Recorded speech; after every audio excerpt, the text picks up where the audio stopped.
Salam tout le monde, bienvenue sur notre chaîne d'actualité Maroc 24. Si vous appréciez nos vidéos, n'hésitez pas à les liker et à les partager. Aujourd'hui, 26 mai 2022, on a choisi de partager avec vous l'information relayée par 360, selon laquelle les médias algériens se sont déchaînés contre Nouakchott. Accusés de jouer ce qu'ils appellent le rôle de la cinquième colonne du Mkhzen, la cause en est la visite qu'effectue actuellement un groupe d'avocats mauritaniens à Dakhla, entrés par le passage d'El Guerguerat en brandissant des drapeaux marocains. Quelques 44 avocats mauritaniens, avec à leur tête le bâtonnier de l'Ordre national des avocats de Mauritanie, Maître Brahim Ould El-Betti, assistent actuellement à un séminaire de formation-sensibilisation à Dakhla, organisé depuis le 19 mai dernier et ayant cours jusqu'au 27 mai prochain, sous le thème générique des stratégies de prévention et de lutte contre l'exploitation des enfants dans les zones de conflit. Cette rencontre a lieu dans le Centre international de recherche sur la prévention de ce fléau,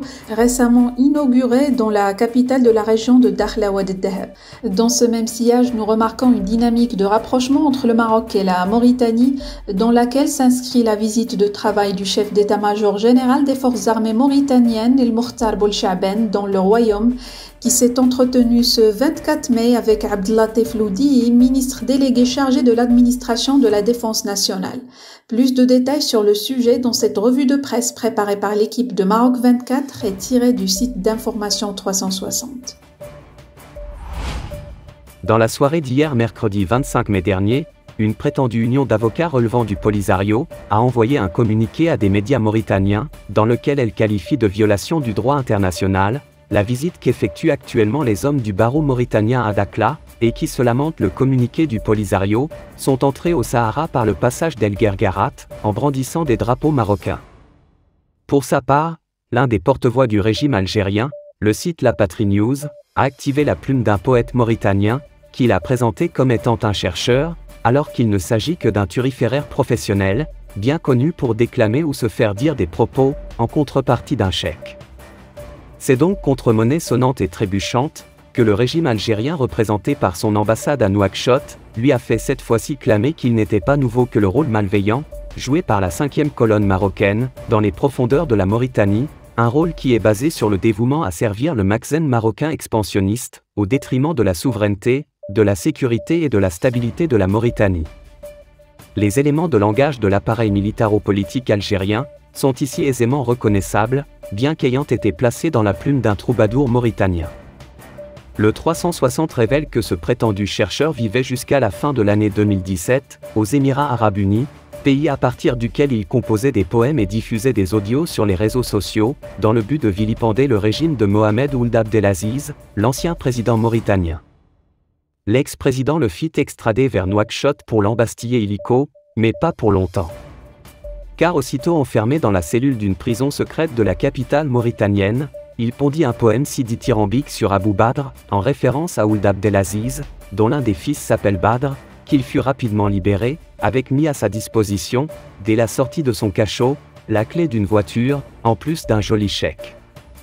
C'est donc par l'entremise de ce faux chercheur mauritanien, mais vrai trouvère, au service du plus offrant, que ce média algérien en est arrivé à dire que le bâtonnier de l'ordre des avocats mauritaniens, en se rendant à Dakhla à la tête d'une importante délégation, a ainsi exercé des pouvoirs politiques qui ne relèvent pas de ses compétences, mais bien de celles du président Mohamed Ould Cheikh El Ghazouani.